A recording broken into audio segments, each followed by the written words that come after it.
ही कथा आहे सुलतानची, एका अशा व्यक्तीची ज्याने गावकऱ्यांसाठी आपले सर्वस्व अर्पण केले. एका बाजूला सत्तेचा हव्यास असलेले गुंड आणि भ्रष्ट नेते, तर दुसऱ्या बाजूला स्वतःच्या कुटुंबासारख्या गावकऱ्यांसाठी लढणारा सुलतान. तो केवळ एक लढवय्या नव्हता, तर एक नेतृत्वशील व्यक्ती होता, ज्याने गावाची शेती व संस्कृती वाचवण्यासाठी प्राणपणाने संघर्ष केला. पण त्याच्या या संघर्षात त्याला विश्वासघात, अपयश, मित्रांचे दुरावणे आणि जीव घेण्या शत्रूंचा सामना करावा लागतो. ही कहाणी आहे त्याच्या जिद्दीची, त्याच्या बलिदानाची आणि शेवटी मिळवलेल्या विजयाची. चला जाणून घेऊया सुलतानची प्रेरणादायक कथा. चित्रपटाच्या सुरुवातीला सेतू नावाचा एक मोठा गुंड दिसतो, जो आपल्या गँगसोबत संपूर्ण गावावर राज्य करत असतो. सेतूचा सर्वात जवळचा माणूस मनसूर असतो. सेतूच्या गँगमध्ये तब्बल 100 गुंड असतात, जे त्याच्या प्रत्येक आज्ञेचे पालन करत असतात.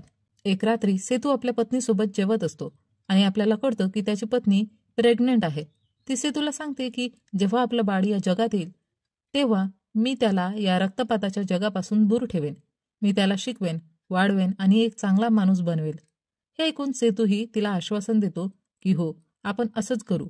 मी स्वतः त्याच्यावर आपल्या जीवापेक्षाही जास्त प्रेम करेल आणि त्याला लोकांची मदत कशी करायची हे शिकवेन. यावरून आपल्याला कळतं की सेतू मनाने चांगला माणूस आहे, पण त्याने फक्त आपल्या शत्रूंपासून बदला घेण्यासाठी गुंडगिरी स्वीकारली आहे. पण मग एका रात्री काही गुंड सेतूच्या घरावर अचानक हल्ला करतात. सेतू आपल्या पत्नी आणि होणाऱ्या बाळाला वाचवण्यासाठी त्या गुंडांशी भिडतो. या दरम्यान त्याच्या पत्नीच्या पोटात प्रचंड वेदना सुरू होतात. त्यामुळे दाईमाही घरीच प्रसूती करते. पण दुर्दैवाने बाळ जन्माला आल्यानंतर त्याच्या पत्नीचा मृत्यू होतो. हे ऐकून सेतू खूप दुःखी होतो. तो आपल्या मुलाचे नाव सुलतान ठेवतो. मनसूर आणि सेतूचे इतर सर्व लोक त्या मुलाला स्वतःच्या मुलासारखे वाढवतात. पण सेतू कधीही सुलतानच्या आयुष्यात गुन्हेगाराची सावली येऊ द्यायची नाही, म्हणून तो त्याला शिक्षणासाठी परदेशी पाठवतो. यानंतर आपण इन्स्पेक्टर माणिक नावाच्या पोलीस अधिकाऱ्याला पाहतो. माणिक सेतूवर खूप काळापासून लक्ष ठेवून असतो, कारण सेतूच्या गुंडांनी संपूर्ण गावात दहशत माजवलेली असते. म्हणून माणिक ठरवतो की तो सेतूला जिवंत सोडणार नाही. मग काही वर्षांनी सुलतान आपले शिक्षण पूर्ण करून प्रथमच घरी परत येत असतो. त्यामुळे संपूर्ण घरात आनंदाचे वातावरण असते. तेव्हाच रामू नावाचा एक माणूस सेतूच्या घरी येतो. तो सांगतो की जयसिलन नावाचा एक मोठा गुंड जबरदस्तीने आमच्या शेतांवर कब्जा करायला पाहत आहे आणि गावातील सर्व पोलीस त्याच्याशी हातमिळवणी करून बसले आहेत. जर तुम्ही आम्हाला मदत केली नाही तर ते आम्हाला मारून टाकतील. हे ऐकून सेतूचे मन हेलावते. तेव्हा सेतू रामूला बोलतो, तू चिंता करू नकोस, मी आणि माझी माणसं जयसिलनला सामोरे जाऊ. प्रत्यक्षात सेतू या गुन्हेगारीच्या जगातून थकला होता. आता तो लोकांची मदत करून आपल्या पापांचं प्रायचित्त घ्यायला इच्छित होता. रामू निघून गेल्यानंतर सेतू मनसूरला सांगतो, माझ्या आयुष्यात एकच इच्छा आहे. माझ्या शेवटच्या क्षणापर्यंत गावकऱ्यांना मदत करायची आहे. थोड्या दिवसातच सुलतान घरी परततो आणि संपूर्ण घर त्याच्या स्वागतासाठी आनंदी असतो. सुलतान आपल्या वडिलांना सांगतो की तो फक्त एका आठवड्यासाठीच भारतात आला आहे आणि त्यानंतर तो परत जाणार आहे. रात्रीच्या वेळी सुलतान सेतूला सांगतो की मी रोबोटिक्स इंजिनिअरिंग पूर्ण केली आहे आणि आता दुसऱ्या देशात जाऊन स्वतःचा व्यवसाय सुरू करणार आहे. हे ऐकून सेतू खूप आनंदित होतो. त्याचवेळी काही पिझ्झा डिलिव्हरी करणारे लोक सेतूच्या घरी येतात. मात्र ते आत येताच गँगस्टर असल्याचं समजतं आणि ते अचानक गोळीबार सुरू करतात. या हल्ल्यात सेतूच्या अनेक माणसं गंभीर जखमी होतात. सुलतान लगेच त्या सर्व जखमी माणसांना हॉस्पिटलमध्ये घेऊन जातो. तिथे एक जखमी गुंडाची आई आपल्या मुलाची अवस्था पाहून रडत असते. ती सुलतानला म्हणते, माझा मुलगा सेतूला देवासारखा मानतो, पण आज त्याच्या या अवस्थेला सेतूच जबाबदार आहे. त्याने स्वतःच्या फायद्यासाठी लोकांचे प्राण घेतले आहेत. तो ठरवतो की मी उद्याच इथून कायमचा निघून जाईन. तो आपल्या खोलीत जाऊन सामान पॅक करायला लागतो. तेवढ्याच सेतू तिथे येतो आणि विचारतो, तू कुठे चाललायस? सुलतान संतापाने उत्तर देतो, तुमच्यासारख्या गुंडांच्या घरात कोण राहील? तुम्ही स्वतःसाठी दुसऱ्यांच्या जीवाला धोका निर्माण केला आहे. मला तर तुम्हाला बाबा म्हणतानाही लाज वाटते. हे ऐकून सेतू सांगतो, हे सर्व गुंड माझ्या लेकरांसारखे आहेत. मी त्यांच्यावर माझ्या जीवापेक्षाही जास्त प्रेम करतो. यावर सुलतान संतापून म्हणतो, जर ते सगळे तुमची मुलं आहेत तर तुम्ही त्यांना चांगल्या मार्गावर का नाही नेलं? सुलतान रागाने खोलीकडे निघतो. तेव्हा सेतू त्याला थांबवत म्हणतो, ते सर्व तुला खूप प्रेमाने वाढवतील. जर मला काही झालं तर त्यांची काळजी घे आणि त्यांना योग्य मार्गावर ने. सकाळी सुलतानची झोप उघडते आणि त्याला समजतं की त्याच्या वडिलांचा मृत्यू झाला आहे.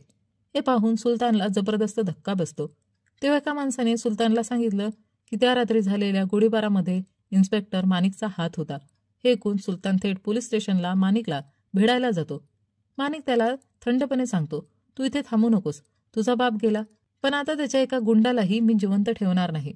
हे ऐकून सुलतान अस्वस्थ होतो, कारण त्याच्या वडिलांनी त्याच्यावर जबाबदारी टाकली होती की तो त्याच्या लोकांची काळजी घेईल. तेव्हा सुलतान माणिकला वचन देतो, माझे लोक आता गुन्हेगारी सोडून देतील. यावर माणिक म्हणतो, ठीक आहे, जर पुढील 6 महिन्यात तुझ्या लोकांनी कोणताही गुन्हा केला नाही तर मी त्यांना जिवंत सोडेन, नाहीतर त्यांना ठार मारेल. त्याचवेळी रामू मनसूरला फोन करून सांगतो, जयसिलनचा छळ दिवसेंदिवस वाढत चाललाय. तुम्ही लवकर या आणि आम्हाला त्यांच्या तावडीतून वाचवा. हे ऐकून मनसूर 20 लोकांना रामूच्या गावात जाण्यास सांगतो. पण त्याचवेळी मायकल आणि थला या दोघांमध्ये वाद सुरू होतो की जयसिलनला कोण मारेल. मग मनसूर त्यांना सांगतो, तुम्हा दोघांमध्ये जो जिंकेल तो रामूच्या गावात जाऊन जयसिलनचा खात्मा करेल. रात्री मायकल आणि थला यांच्यात भांडण सुरू होतं. तेव्हा अचानक सुलतान तिथे येतो.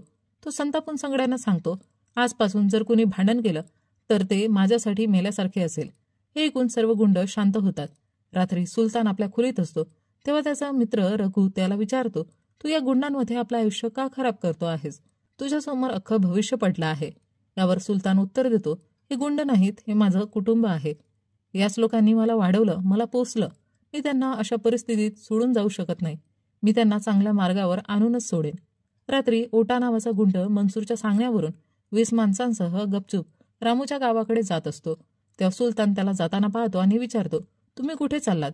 ओटा खोटं सांगतो, मी माझ्या काकूच्या गावात मुलगी पाहायला चाललो आहे. माझ्या काकूला माझं लग्न तिथल्या मुलीशी लावून द्यायचं आहे. सुलतानला काहीतरी संशय येतो, म्हणून तो म्हणतो, ठीक आहे, मीही तुमच्यासोबत येतो.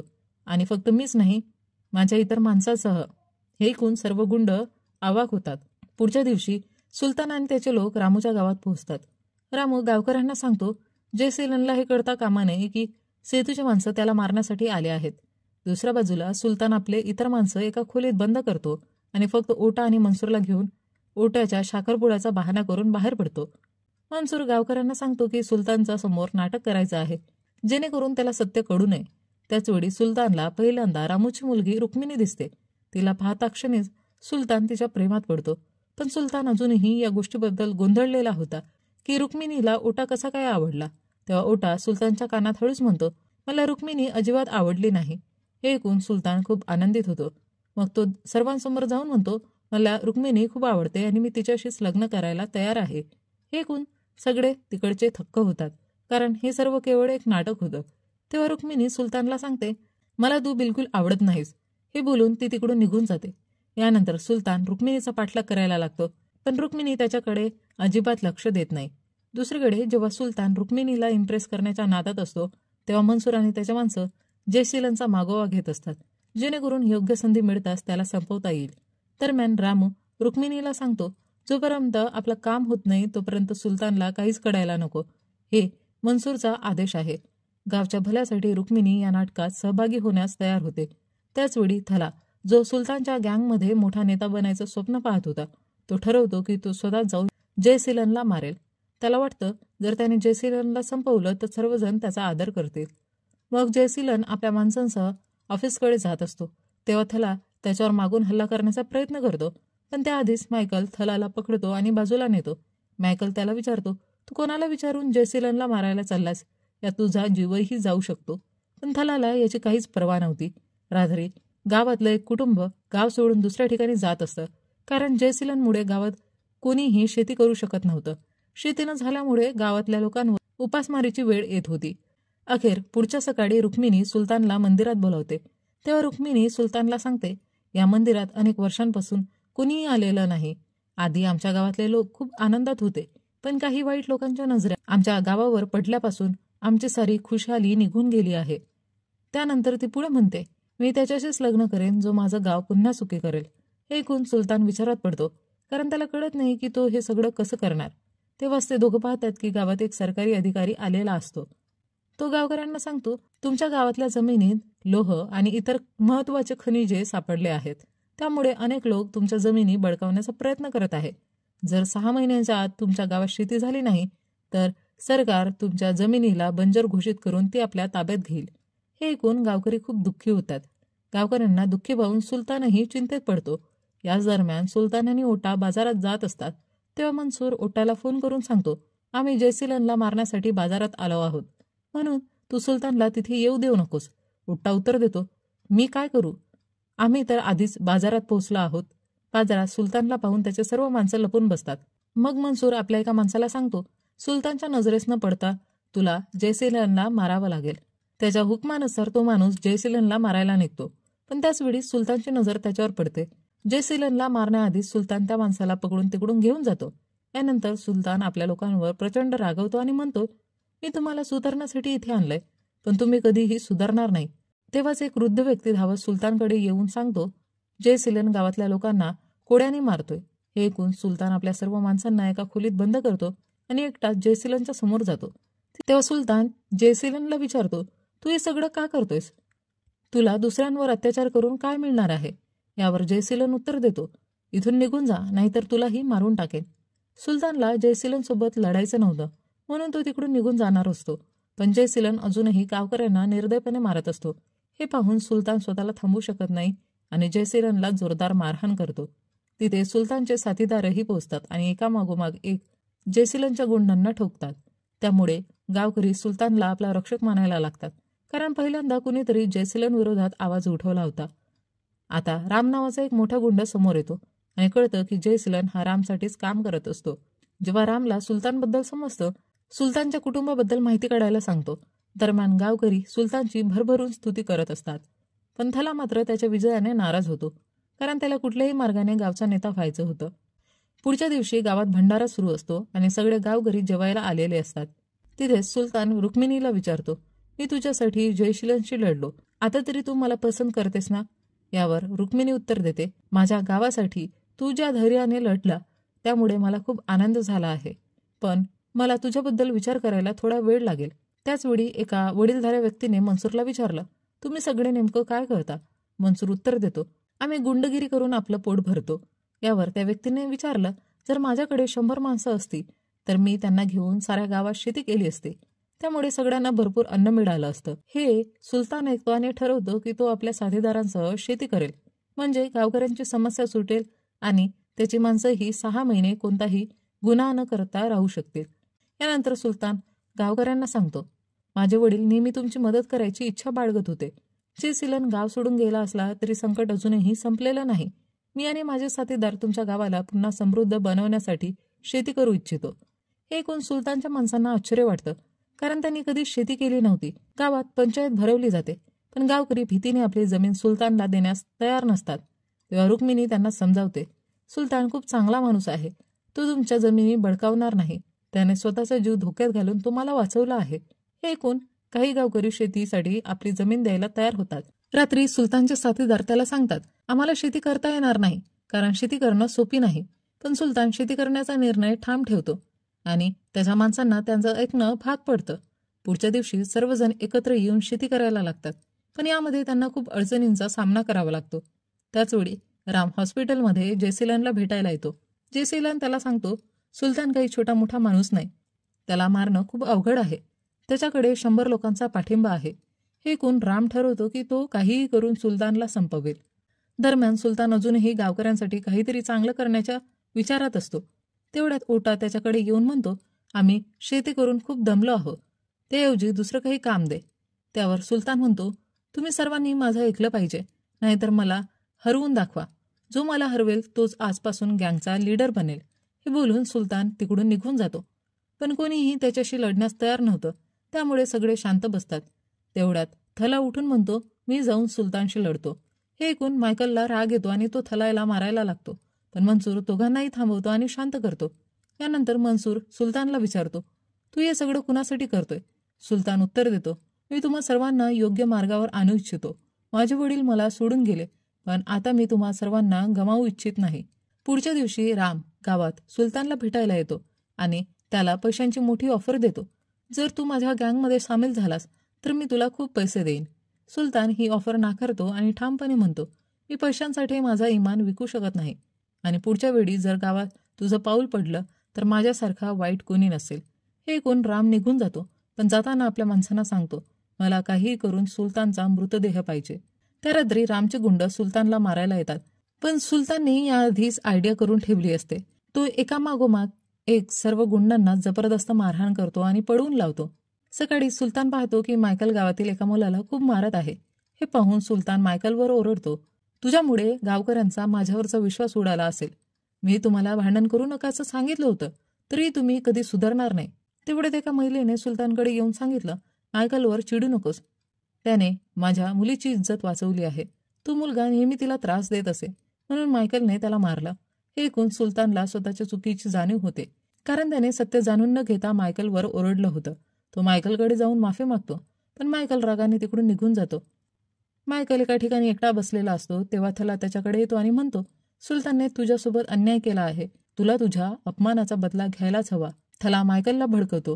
पुढच्या सकाळी गावकरी आपल्या शेताकडे पाहतात आणि आनंदाने भरून जातात, कारण सर्वत्र हिरवाई पसरलेली असते.